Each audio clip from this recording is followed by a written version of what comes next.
आप सुन बंदर रहे हैं और कृष्ण लकड़ी का किरण खूंटा। चैनल कहानियाँ। पंचतंत्र। यह कहानी है एक बंदर और समय शहर खूंटे से की। कुछ ही आप दूरी पर कहानी एक सुनने में मंदिर का मशगूल निर्माण हो जाएं किया जा रहा इससे था। पहले कि आप इस चैनल मंदिर को में लकड़ी सब्सक्राइब का कर लें। काम बहुत था, अगर आपको इसलिए लकड़ी पसंद आता चीरने है तो वाले लाइक और बहुत से शेयर भी मजदूर करें काम पर और लगे ज़्यादा से हुए ज़्यादा थे। वीडियो को देखें। यहाँ वहाँ लकड़ी के लट्टे पड़े हुए थे और लट्टे व शहती चीरने का काम चल रहा था। सारे मजदूरों को दोपहर का भोजन करने के लिए शहर जाना पड़ता था, इसलिए दोपहर के समय 1 घंटे तक वहाँ कोई नहीं होता था। एक दिन खाने का समय हुआ तो सारे मजदूर काम छोड़कर चल दिए। एक लट्टा आधा चिरा रह गया था। आधे चिरे लट्टे में मजदूर लकड़ी का कीला फंसाकर चले गए। ऐसा करने से दोबारा आरी घुसाने में आसानी रहती है। तभी वहां बंदरों का एक दल उछलता कूदता आया। उनमें एक शरारती बंदर भी था, जो बिना मतलब चीजों से छेड़छाड़ करता रहता था।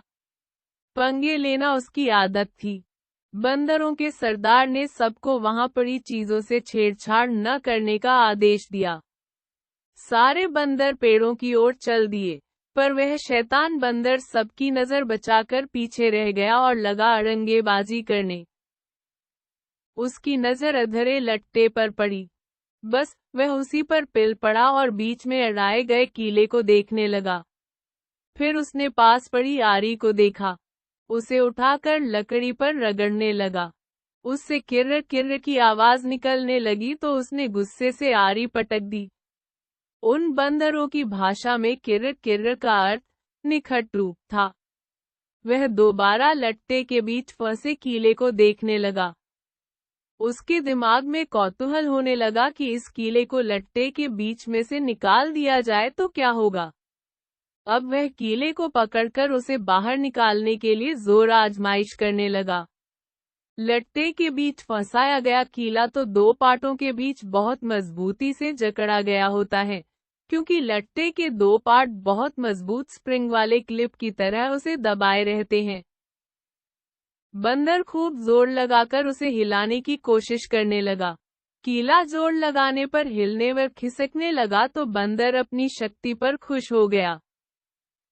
वह और जोर से खौ खौ करता कीला सरकाने लगा।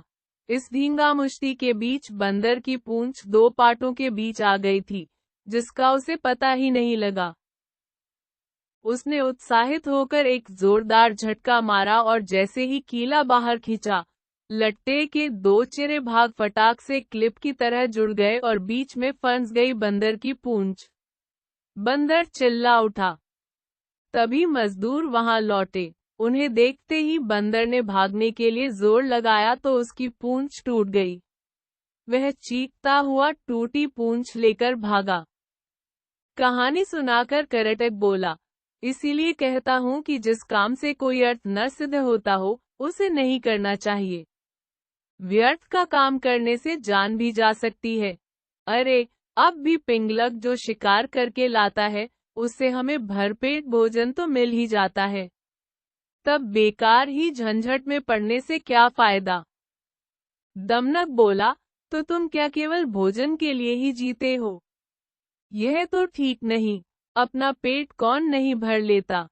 जीना तो उसका ही उचित है, जिसके जीने से और भी अनेक लोगों का जीवन चलता हो। दूसरी बात यह कि शक्ति होते हुए भी जो उसका उपयोग नहीं करता और उसे यूं ही नष्ट होने देता है, उसे भी अंत में अपमानित होना पड़ता है। करटक ने कहा, लेकिन हम दोनों तो ऐसे भी मंत्री पद से च्युत हैं। फिर राजा के बारे में यह सब जानने की चेष्टा करने से क्या लाभ। ऐसी हालत में तो राजा से कुछ कहना भी अपनी हंसी उड़वाना ही होगा। व्यक्ति को अपनी वाणी का उपयोग भी वही करना चाहिए, जहां उसके प्रयोग से किसी का कुछ लाभ हो। भाई, तुम ठीक नहीं समझते। राजा से दूर रहकर तो रही सही इज्जत भी गंवा देंगे हम। जो राजा के समीप रहता है, उसी पर राजा की निगाह भी रहती है और राजा के पास होने से ही व्यक्ति असाधारण हो जाता है। करटक ने पूछा, तुम आखिर करना क्या चाहते हो? हमारा स्वामी पिंगलक आज भयभीत है, दमनक बोला। उसके सारे सहचर भी डरे डरे से हैं। मैं उनके भय का कारण जानना चाहता हूँ। तुम्हें कैसे पता कि वे डरे हुए हैं? लो, यह भी कोई मुश्किल है। पिंगलक के हाव भाव, चाल ढाल, उसकी बातचीत, आंखों और चेहरे से ही स्पष्ट जान पड़ता है कि वह भयभीत है। मैं उसके पास जाकर उसके भय के कारण का पता करूंगा। फिर अपनी बुद्धि का प्रयोग करके उसका भय दूर कर दूंगा। इस तरह उसे वश में करके मैं फिर से अपना मंत्री पद प्राप्त करूंगा। करटक ने फिर भी शंका जताई, तुम इस विषय में तो कुछ जानते नहीं कि राजा की सेवा किस प्रकार करनी चाहिए। ऐसी स्थिति में उसे वश में कैसे कर लोगे? दमनक बोला, राजसेवा के बारे में मैं नहीं जानता। यह तुम कैसे कह सकते हो? बचपन में पिता के साथ रहकर मैंने सेवा धर्म तथा राजनीति के विषय में जो कुछ भी सुना, सब अच्छी तरह सीख लिया है। इस पृथ्वी में अपार स्वर्ण है, उसे तो बस शूरवीर, विद्वान तथा राजा के चतुर सेवक ही प्राप्त कर सकते हैं। करटक को फिर भी विश्वास नहीं आ रहा था। उसने कहा, मुझे यह बताओ कि तुम पिंगलक के पास जाकर कहोगे क्या? अभी से मैं क्या कहूँ? वार्तालाप के समय तो एक बात से दूसरी बात अपने आप निकलती जाती है। जैसा प्रसंग आएगा वैसी ही बात करूंगा।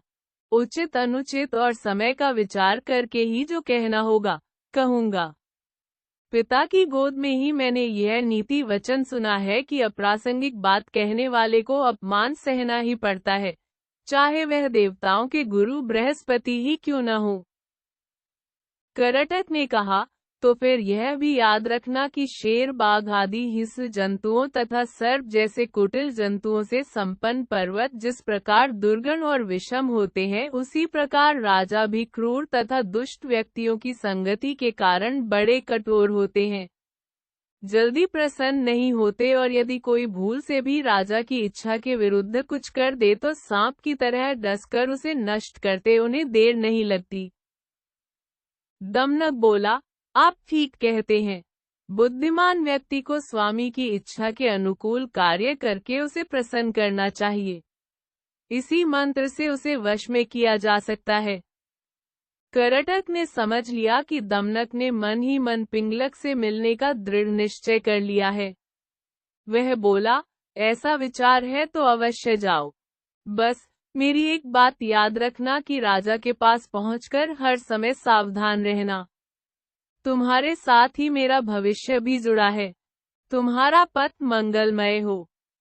करटक की अनुमति पाकर दमनक उसे प्रणाम करके पिंगलक से मिलने के लिए चल पड़ा। सुरक्षा के लिए व्यूह के बीचों बीच बैठे पिंगलक ने दूर से ही दमनक को अपनी ओर आते देख लिया। उसने व्यूह के द्वार पर नियुक्त प्रहरी से कहा, मेरे पूर्व महामंत्री का पुत्र दमनक आ रहा है। उसे निर्भय प्रवेश करने दो और उचित आसन पर बैठाने का प्रबंध करो। दमनक ने बेरोक टोक पिंगलक के पास पहुंचकर उसे प्रणाम किया। साथ ही उसका संकेत पाकर वह निकट ही दूसरे मंडल में बैठ गया। सिंहराज पिंगलक ने अपना भारी पंजा उठाकर स्नेह दिखाते हुए दमनक के कंधे पर रखा और आदर के साथ पूछा, कहो दमनक, कुशल से तो रहे? आज बहुत दिनों के बाद दिखाई पड़े, किधर से आ रहे हो? दमनक बोला, महाराज के चरणों में हमारा क्या प्रयोजन हो सकता है, किंतु समय के अनुसार राजाओं को भी उत्तम, मध्यम तथा अधम हर कोटि के व्यक्ति से काम पड़ सकता है। ऐसे भी हम लोग महाराज के सदा से ही सेवक रहते आए हैं। दुर्भाग्य से हमें हमारा पद और अधिकार नहीं मिल पाया है, तो भी हम आपकी सेवा छोड़कर कहाँ जा सकते हैं। हम लाख छोटे और असमर्थ सही, किंतु कोई ऐसा भी अवसर आ सकता है जब महाराज हमारी ही सेवा लेने का विचार करें। पिंगलक उस समय उद्विग्न था। बोला, तुम छोटे बड़े या समर्थ असमर्थ की बात छोड़ो दमनक, तुम हमारे मंत्री के पुत्र हो, अतः तुम जो भी कहना चाहते हो निर्भय होकर कहो। अभयदान पाकर भी चालाक दमनक ने राजा के भय के विषय में सबके सामने बात करना ठीक नहीं समझा। उसने अपनी बात कहने के लिए एकांत का अनुरोध किया। पिंगलक ने अपने अनुचरों की ओर देखा। राजा की इच्छा समझकर आसपास के जीव जंतु हटकर दूर जा बैठे। एकांत होने पर दमनक ने बड़ी चतुराई से पिंगलक की दुखती रग ही छेड़ दी। बोला, स्वामी, आप तो यमुना तट पर पानी पीने जा रहे थे, फिर सहसा प्यासे ही लौटकर इस मंडल के बीच इस तरह चिंता से व्यग्र होकर क्यों बैठे हैं? उद्धरण। दमनक की बात सुनकर सिंह पहले तो सकुचा गया, फिर दमनक की चतुराई पर भरोसा करके उसने अपना भेद खोल देना उचित समझा। पल भर सोचकर बोला, दमनक, यह जो रह रहकर गर्जना सी होती है, इसे तुम भी सुन रहे हो न? सुन रहा हूँ, महाराज। बस इसी के कारण मैं क्षुब्ध हूँ। तट पर यही गर्जना बार बार हो रही थी। लगता है इस वन में कोई विकट जंतु आ गया है। जिसकी गर्जना ही इतनी भयंकर है, वह स्वयं कैसा होगा? इसी के कारण मैं तो यह जंगल छोड़कर कहानी कहीं और पसंद चले आया जाने तो का इसके लिए विचार बहुत कर बहुत रहा हूँ। धन्यवाद। आप लास्ट दमनक तक ने कहानी कहा, सुनने इसके लिए लेकिन बहुत मात्र शब्द शुक्रगुजार हैं। सुनकर चैनल भय को के लाइक मारे शेयर अपना एंड राज्य सब्सक्राइब जरूर छोड़ना तो करें। उचित नहीं धन्यवाद। है।